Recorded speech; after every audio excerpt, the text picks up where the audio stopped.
ತಮಗೆ ಅನಿಸಿದ್ದನ್ನು ಸರಿಯೋ ತಪ್ಪೋ ಹೇಳಿಬಿಡ್ತಾರೆ. ಅದಕ್ಕೆ ಇವತ್ತು ಇನ್ನು ಮುಂದಿನ ದಿನಗಳಲ್ಲಿ ನಂಬುದು ಮೇನ್ ಮೀಡಿಯಾನಲ್ಲ. ಮೇನ್ ಮೀಡಿಯಾ ತಿಳ್ಕೊಂಡದ ನಮ್ಮನ್ನು ನಂಬ್ತಾರೆ ಜಗತ್ತು ಅಂತೇಳಿ ತಪ್ಪು ತಿಳ್ಕೊಳ್ತಾ ಇದ್ದಾರೆ ಅವರು. ಇವತ್ತು ಡಿಜಿಟಲ್ ಮೀಡಿಯಾ ಸಣ್ಣ ಸಣ್ಣ ಯೂಟ್ಯೂಬರ್ಗಳು ನಂಬುವಂಥದ್ದು. ಯೂಟ್ಯೂಬ್ ಅದು ವಾಹಿನಿ, ನಿಜವಾಗಿ ಅದಕ್ಕೆ ನಾವು ಥ್ಯಾಂಕ್ಸ್ ಹೇಳಬೇಕು.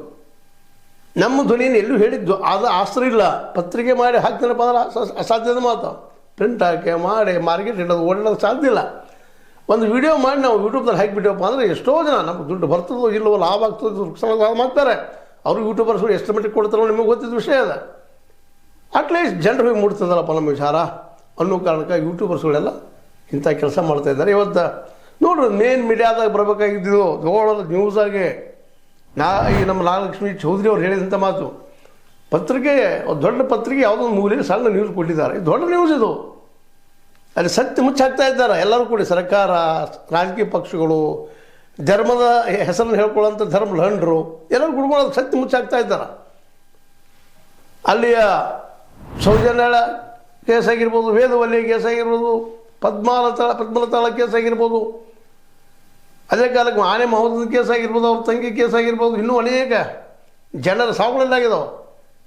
ವಿ ಎಸ್ ಉಗ್ರಪ್ಪನವರ ವರದಿ ಪ್ರಕಾರ 477 ಕೇಸುಗಳು ನಾಪತ್ತೆ ಯಾವ ಗೊತ್ತಿಲ್ಲಂಥ ಕೇಸುಗಳು, ಅನಾಮಧೇಯ ಸತ್ತು ಹೋಗಿದ್ದಾರೆ ಪಾಪ ಅಲ್ಲಿ ಬಂದ.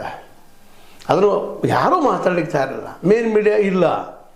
ಅವ್ರು ಮತ್ತೆ ಧರ್ಮವನ್ನು ರಕ್ಷಣೆ ಮಾಡುವ ಹೆಸರಿನಲ್ಲೇ ಅಲ್ಲಿ ಧರ್ಮದ ಹೆಸರಲ್ಲೇ ಅಡಿಗೆ ಕುಳಿತಂಥವ್ರು ರಕ್ಷಣೆ ಮಾಡಲಿಕ್ಕೆ ಬರ್ತಾ ಇದ್ದಾರಲ್ಲ, ಸತ್ಯ ಹೇಳೋದಕ್ಕಲ್ಲ.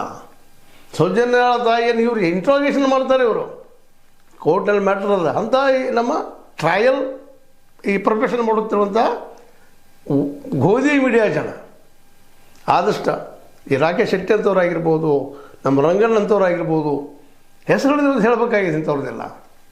ಯಾಕೆಂದರೆ ಅವ್ರು ತಪ್ಪ ಮೇನ್ ಮೀಡಿಯಾ ಉಳಿಸ್ಕೋಬೇಕಾಗಿದೆ, ದುಡ್ಡು ಅವ್ರಿಗೆ ಬೇಕಾಗಿದೆ. ಅವ್ರು ಆ ಮಾತು ಮಾಡ್ಬೋದು, ಇಲ್ಲ ಅಂತಲ್ಲ, ಅದು ನಮಗಾಗಿಲ್ಲ.